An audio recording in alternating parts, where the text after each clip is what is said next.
Welcome on stage, Mikael Kjellman.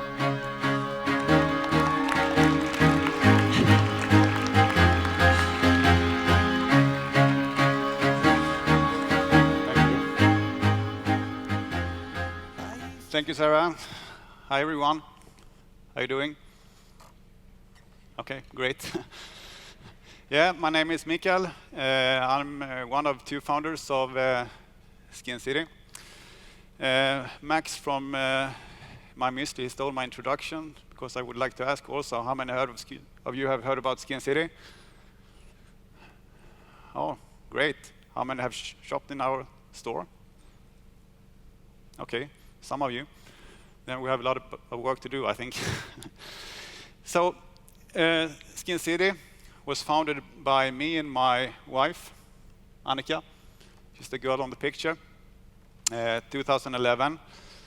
And yes, we are still married. We have been working together since then, but we have become a little bit more people in the company since then. In 2011, as Sarah also explained, we started home. We started without any cash investments in an old traditional way, so to say. And of course, it was very challenging to build a company from zero. So we had to do it the perfect and the most convenient way. Our business idea is that we offer professional skincare products to consumers that are recommended by skin therapists. Our core values are knowledge, quality, and service. And these three core values have formed our culture in the company, our mindset, the way we work, and how we treat our customers. We have around 45 brands in the company, so we sell existing brands. We don't have any own brands at the moment. And we think it's enough at the moment. If we put more brands in the company, we would have a big challenge with education, how to learn and education for our skin therapists. And it would be also difficult for us to give the right recommendations to our customers. So we need to know every brand very well, which I think is one of the biggest difference between us and a multi-brand store with a big beauty brand shop, for example. Yeah, we have had a fantastic growth. It's not in euro, it's in SEK. But we're very proud of that, of course. This year we are heading towards 180 million. And we are still growing. Growing is fun. If you have the wind in your back, it's much more easy to work, of course.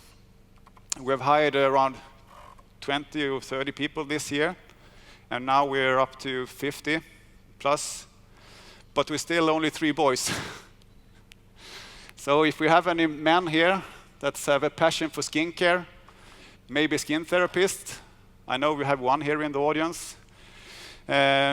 You're welcome to send a CV to me.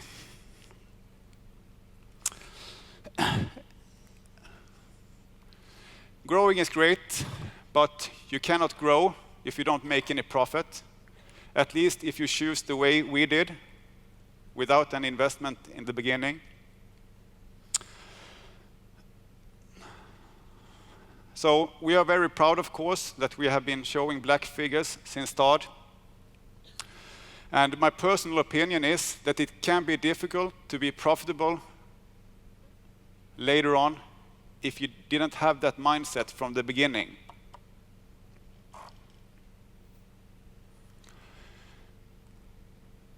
Yes, we are quite famous for quick deliveries, but we are not the only one about delivering quick to our customers. It's more of a standard today. But what I'm saying is that we are really trying. We are ordering to direct delivery. If you order before 3 o'clock, we can deliver the package to your home to 23 cities in Sweden, but also to the main capitals in Scandinavia. And I think that's pretty cool. I know that PostNord, for example, get a lot of shit in the media and from all of you e-commerce companies. And of course, in some way relevant, but things going so fast today, and big organizations have the difficulties to maybe hang on. And this is more of a standard today to offer same-day service, at least in the business we are working with in the big city.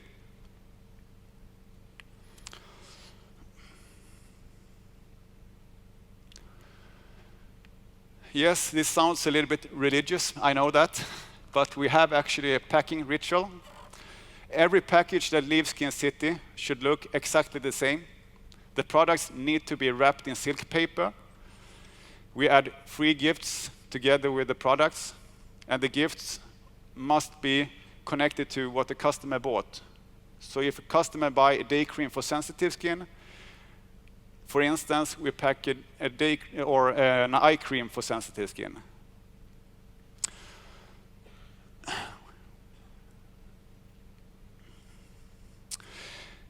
And we have a little bit of a special thing we also pack together with the orders. It's called kokeshi.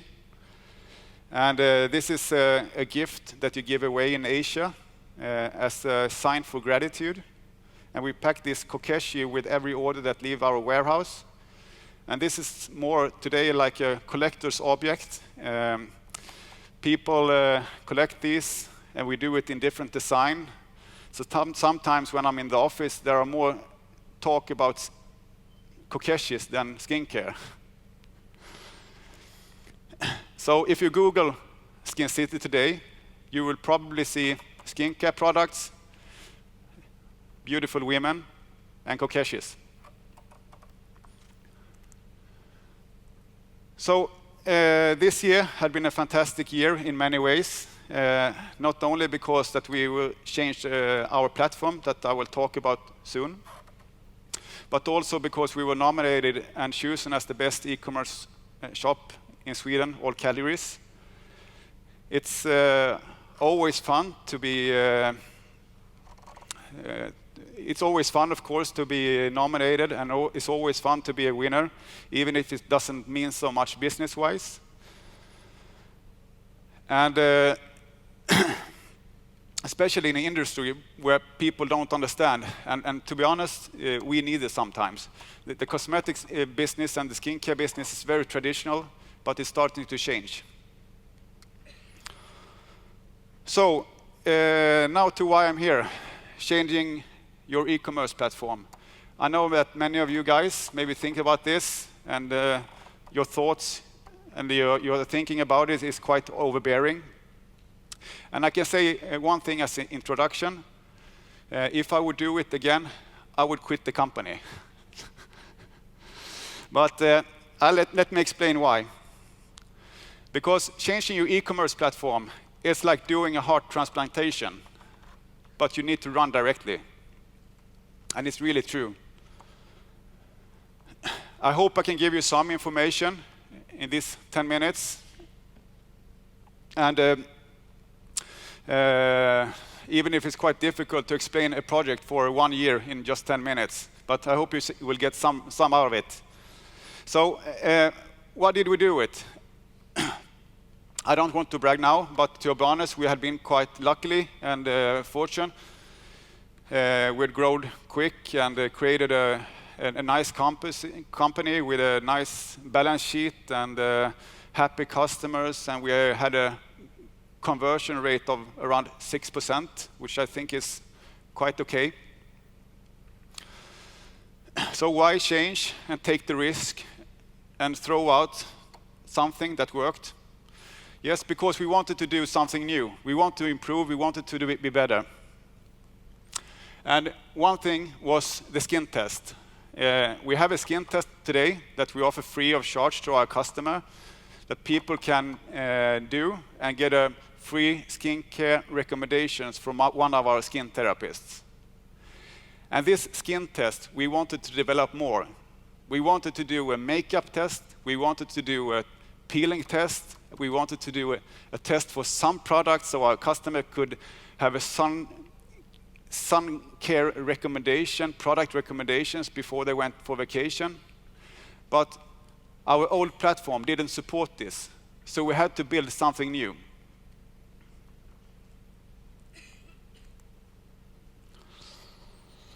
So, from a technical perspective, we had grown apart with our old supplier. We wanted more. We thought we knew the way forward. And we wanted to find a supplier that had the same core values as we did, or at least understood them. So, one of the first decisions you are standing in front of is, of course, what kind of platform should I choose? Should I develop by myself? Should I talk to Magento? Should I talk to Ascos? Should I talk to, yes, whatever. There are tons of them. But don't even think about it if you don't have the question of, what do I want? Because you need to ask yourself first, what do I want? If you know the answer of that question, then you can think about going to the next step. And I can assure you, it's a jungle. Because the technology today is going so quick. When I started with e-commerce for 15, 20 years ago, at that time, I couldn't choose because there were no options. I had to do whatever everyone else did because there were no options to choose. So I have some recommendations based on my experience now. Yes, I'm still standing here, I'm alive. We have changed the platform. So hopefully I can be concrete and informed about some things that could be a value for you. One is to choose a supplier that understands your values, because I think that's important. That's a little bit of what business is about today. If you don't understand each other's values or share the same values, then I think it's quite more difficult to cooperate. Try also to refer to the people behind. It's so easy to focus on the technology. Focus also to the people behind. And yes, as you probably understand, don't underestimate the work, because it will be massive. Be friends. Everyone should always be friends, but be extra good friends with the old supplier, because you will need them later on in the project. More about that soon. And be clear about what you want before you start. So, just some words about the project after the way forward. So, nice picture. Yeah, I did it by myself. One of the first things you need to do, of course, is to set a project organization. Yes, of course, you are thinking now, but what I mean is that you also need to have a project leader. Your supplier, he will also have a project leader. But here is an important thing. My personal opinion is that it's better you take the lead. Your project leader, he needs to be in the front and set the frames of the project, to control the project.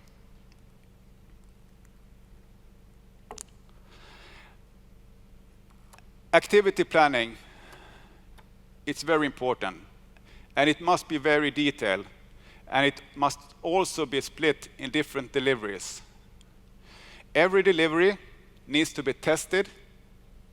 If a test fails, then you shouldn't go on to the next phase. That's important.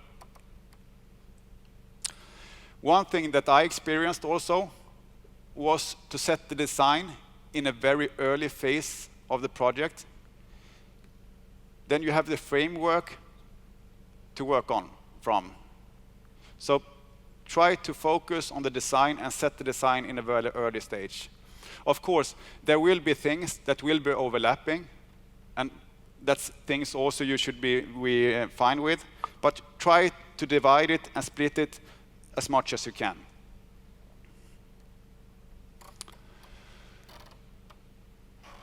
Resources, you should not underestimate.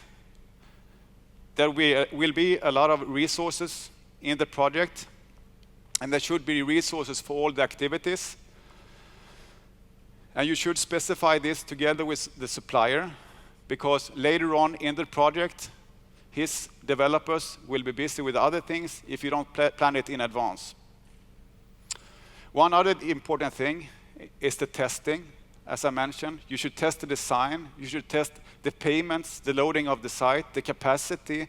You should test everything, the migration. And the migration is maybe one of the most complex things. And here is the part where it's very good to be friends with the old supplier, because you will need them here.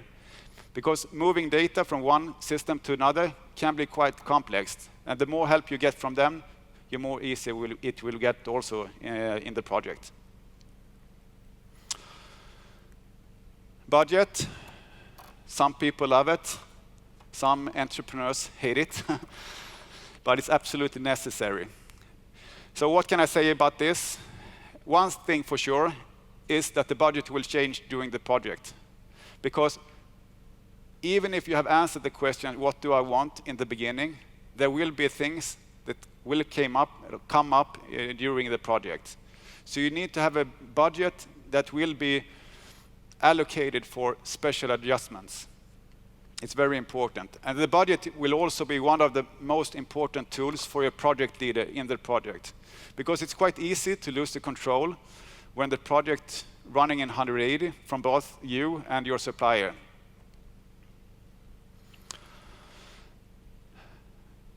Risks. Risk is fun, but it's also scary, of course. And you need to work with the risks. You must measure the risk. You must make a risk indicator. And also question and ask questions to yourself. How can this risk evaluate this delivery or even the whole project? This is something that we worked with very much in our project to measure the risks. And we had a project leader that were very risk-oriented, which was, of course, very good, but sometimes quite frustrating because he saw risks in everything.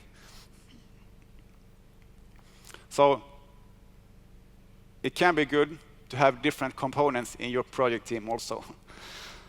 So back to the launch.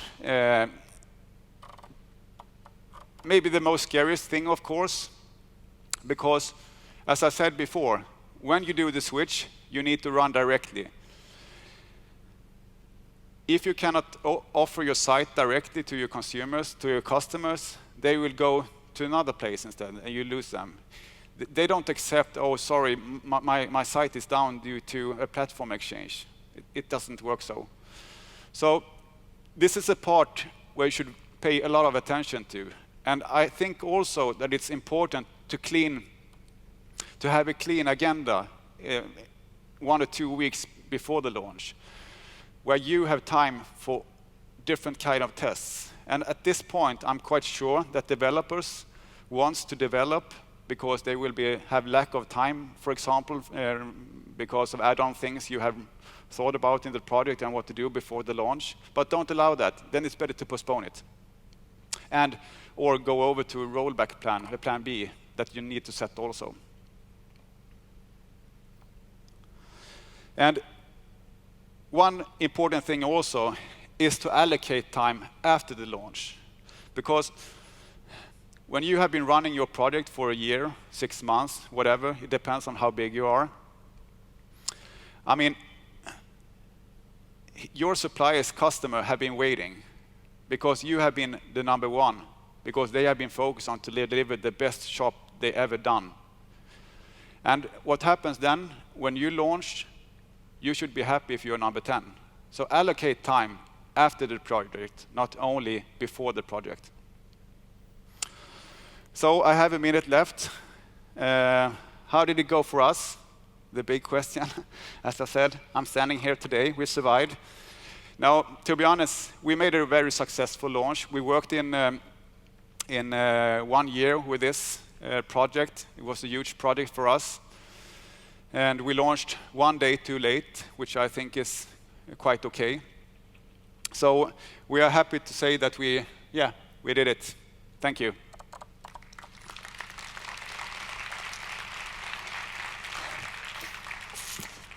Any questions from Louise, Søren, and Jeremy?